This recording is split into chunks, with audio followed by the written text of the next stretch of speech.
Hello， 大家好，我是小甘。今天非常激动啊，要开一个真正意义上面的重量级产品。因为这个重量级不光是它的价格，更在于它的这个重量，可能是仅次于我们那一台海德纳300B 了。是什么呢？对，就是这一台 HiFiMan 的 EF1000 DAC。这玩意儿大概得有个10几公斤。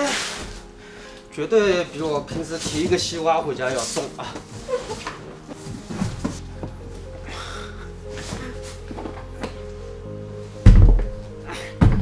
希望我的桌子别被它给压坏了啊！这玩意儿有点恐怖的。对，这东西就是 HiFiMan 的最新款的旗舰解码耳放一体机 EF1000 DAC。我还记得当时我给客户装那个香格里拉的时候，好像也是这样的一个含洪箱。这台机器呢是一个就是 Susvara Unveiled 的用户说想试一下这款机型，所以我就给他找 HiFiMan 借了一台，给他听听看效果，看能不能成交啊。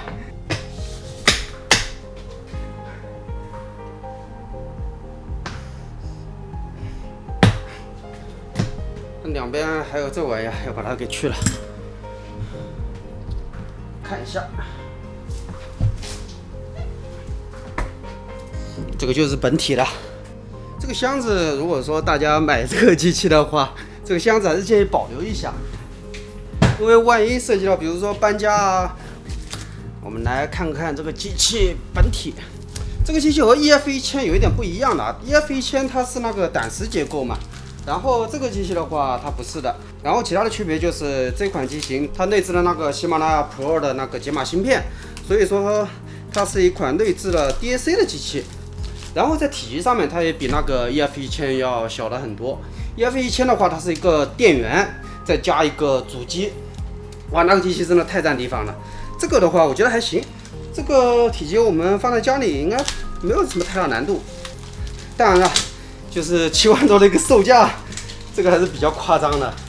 好，我们来看一看这个机器的本体。这个机器的正面是有一点香槟金的这个感觉，然后功能特别简单啊，就是蓝牙，然后 USB 光纤同轴以及一个线路输入。哎，它没有 XLR 输入吗？我等一下看看背后。然后耳机口一个6.35，再加一个视信平衡。这个电位器是有一点点段落感的，是无级的吗？对，无级电位器。这玩意儿我真的不能抱太久，不然人要出事的。官网标称我刚刚查了一下，好像说是10几公斤，上面还有这个散热孔。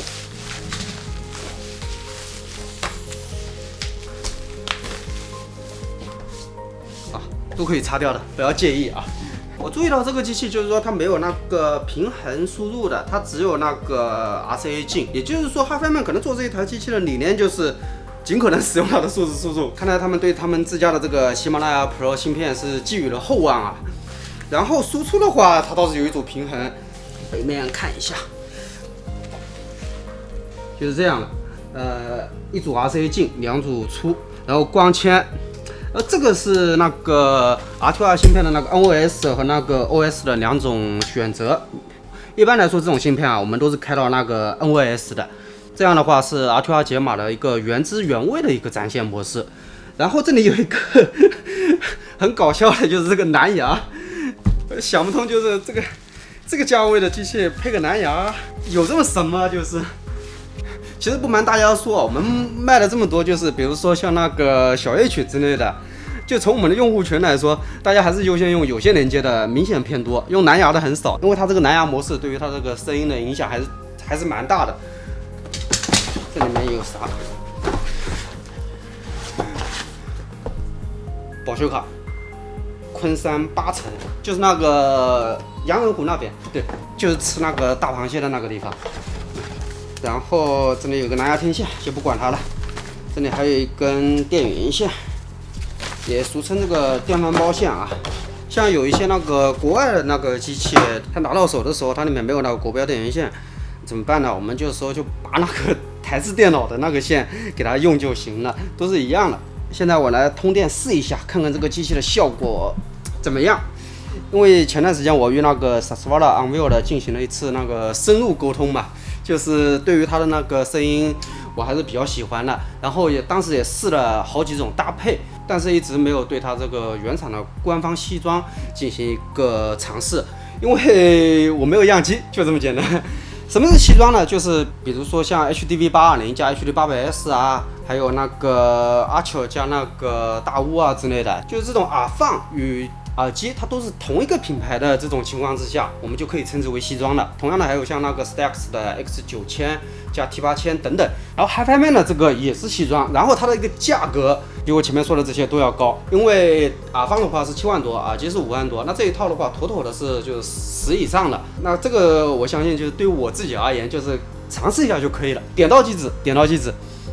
然后这个机器既然官方对于它的这个喜马拉雅芯片这么的有信心，所以我认为大家还是要给它配合一个恰当的数字源。我认为就是1万把块钱左右的，像比如说像举升的 Element S 啊这种纯数字的转盘还是有必要的，否则的话这个源头不行，对吧？那肯定出来的这个声音效果也达不到那个最理想的状态了。但是我怎么可能和别人一样呢，对吧？我用什么来测试呢？对，用这个30的这个 M1 Plus 啊。千把块钱，但是能 USB 输出，HiFiMan看到了不要打我啊！这目的就是测试它的下限，看看它到底怎么样。哇，这个对比，试一下，能 USB 输出就可以了嘛？我不用手机已经很客气了，对不对？好歹是个播放器了。大家注意啊，就是我这里就是测试的时候用的这个电源线还有这个电源是非常非常糟糕的。为什么？因为上面还插了几个手机充电器。大家自己在家里的话，如果说有条件，还是尽量用一下发烧电源，还有那个好一点的电源线。这里的话，我纯粹只是说点到即止，接上 USB， 后面电源开一下，然后这里的那个 Standby 按一下，啊，有的。它这个灯很暗啊，很小一个，在这个 USB 这，然后切换输入在这按，我这里直接就 USB 了。音量先搁轻一点，虽然对于 Sasvara Unveiled 的这种耳机而言，就算音量高一点问题也不大，对吧？毕竟那么多朋友用功放去驱动的。开讲了，这每一次听到新的器材，这个心跳都会加速啊！哎，它这个机器里面还能看到里面有一点点红色的这个灯光，不知道有没有 RGB 效果啊？回头研究一下，肯定没有了，开玩笑。来听听看它的声音，为什么没有声音呢？新的机器拿到手之后，还是给予它一些，看看，哦，有了。我忘了，我这个小机器它支持那个 USB 音量控制了，我把它音量搁到最大。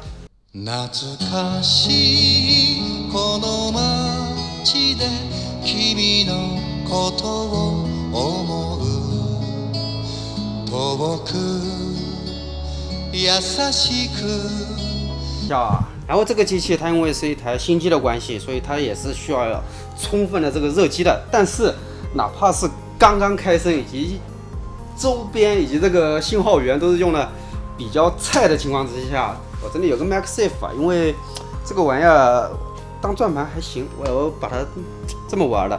我觉得它的一个声音和 Sasvara Unveiled 的这么一款耳机配合，已经算是非常非常能够让人感觉到惊喜了。大家如果说之前接触过 Sasvara 的旧款，或者说您有这个新款的2代的话，就会明白围绕它去做这个周边适配不是一件特别容易的事情。之前我们的这个节目里面也讲过，就是可能您需要去配解码、放大等等一系列的东西。而西装套对于我们用家来说，其实它最大的一个好处就是它至少它不会错。我相信这一款机型一定是以 Sasvara Unveiled 来作为基准，从而在这个的基础上面去进行一个音色的调整的。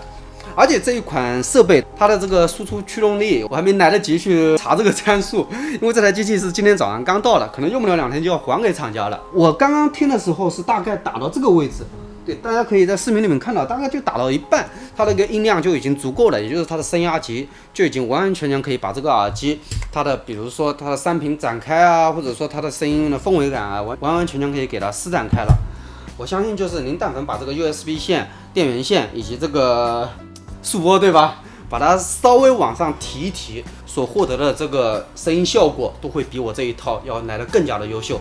当然，在我看来，就是这么一台机器能够把解码和耳放同时都塞进去，某种程度上我们也可以说它是市面上最强的一体机了。因为我有一位朋友，就是之前就是耳放啊、束拨啊，1、2、3、4弄了一大堆，每天晚上回去之后，光是开这几个机器他就不愿意听了，然后把这些设备全出掉了。他就是想搞这么一台机器，他的初衷非常的简单啊，他就是想我这个设备有一个 USB 口，我能连我的手机，也可以说如果说想好一点，那我就连个束拨，但是他不希望在比如说像解码啊，或者说太过于复杂的器材架啊等等这些方面去进行一个投入了。他现在只想简简单单的去听好的音乐。他买好萨斯瓦的 Unveiled 之后，第一次晚上大概听到了，他跟我讲是听到了凌晨5点钟。那他是用什么推的呢？当时不瞒大家说，他是用泰默局。他就是觉得就是化繁为简，有的时候也不是一件坏事。而且泰默局，大家不要小看泰默局啊，这个机器它的一个输出驱动力推这个东西还是能听的。一个是泰默局，还有 LP6 Type， 这两个机器的驱动力是绝对在线的。虽然可能只发挥了60%啊，但是对于这种耳机而言，我认为哪怕别说60%了，你哪怕是50%，它所出来的一个声音效果已经是非常恐怖的存在。所以我这位老友他就一直在想，那这个耳机我如果说发挥到80%或者90%，那得出现什么样的效果啊？就非常的期待。但是 EF1000 那个机器对于他而言实在是太麻烦了，因为那个机器它没有解码嘛，而且还有一个电源，就是它是个分体式的，后面还要用线去连上，哇，这个真的是太麻烦了。所以他看了一圈耳放之后，最后就是锁定了这一台。但是这一台他因为也没有实际的去听过，就是吃不准它到底就是有几斤几两，所以这一次我就是把这个机器借过来，就是给这位老友听一下，看看能不能成交，以及更重要的是满足一下自己的这个私心，可以在这2天就是没活的时候可以摸一下鱼，对吧？晚上不是那么着急的下班，可以听一会儿，看看它的效果到底怎么样。至于说把这玩意儿搬回家，我想还是算了吧，别折腾了。刚刚喝了点水休息了一下，这个声音我感觉还是让人有一点过耳不忘，所以我还要再听一下，我看有没有复杂一点的，就嗨一点的。有的时候听这种简单一点的，问题都不大。感觉啊，大光头的这钱是省不下来了。应该是要搞的。他之前跟我讲，他这个东西萨斯瓦拉 Unveiled 的，配他那个泰默局，能听到早上5点钟。我感觉上了这个东西之后，他的一夜就别睡了，就听吧。你感觉他这个声音空气感怎么样？声音空气感怎么样？非常的好。除了空气感以外呢？除了空气感，声音很温润的。很温润。对，比上一代是相当于是暴力解析，这段就是在暴力解析的同时更温润的。它这感觉就是比海德纳细腻很多。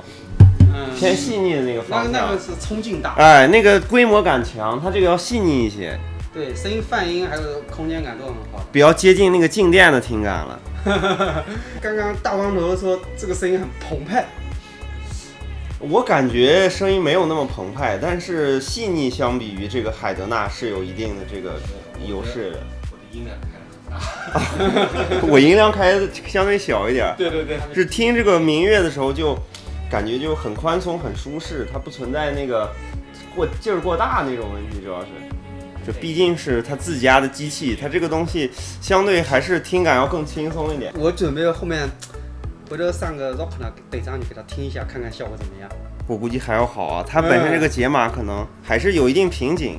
好，给大光头上这个，给大光头上这个泰默局，3.5准双莲花，有劲的。听听看。好，这里听。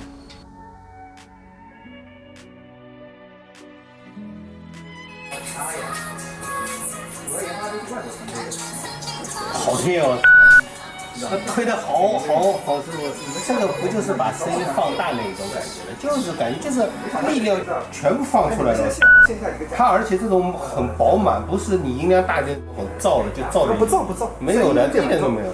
它就纯的就那种力道就是。我等一下去搭配一套更好一点的数字系统，尝试一下给它换线啊之类的，看看它的声音表现是不是能够站稳，就是7万多这个价位。当然了，7万多这个价位，我相信对于我们绝大部分人来说，都已经是一个可望不可及的一个数字了啊！因为这一套真的10几万都可以买一辆车了，对吧？所以这一套组合它注定是小众人的一个需求。但是我们听音乐嘛，肯肯定是要不断的追求极限的，哪怕买不起，但是我可以去试一下。这也是我从业多年以来最大的一个爱好了，就是在不断的搭配与组合当中去寻找到新的声音，以及看看极限到底在哪里。好了，那现在开箱就先开到这里，感谢大家的收看，我们下期开箱再见。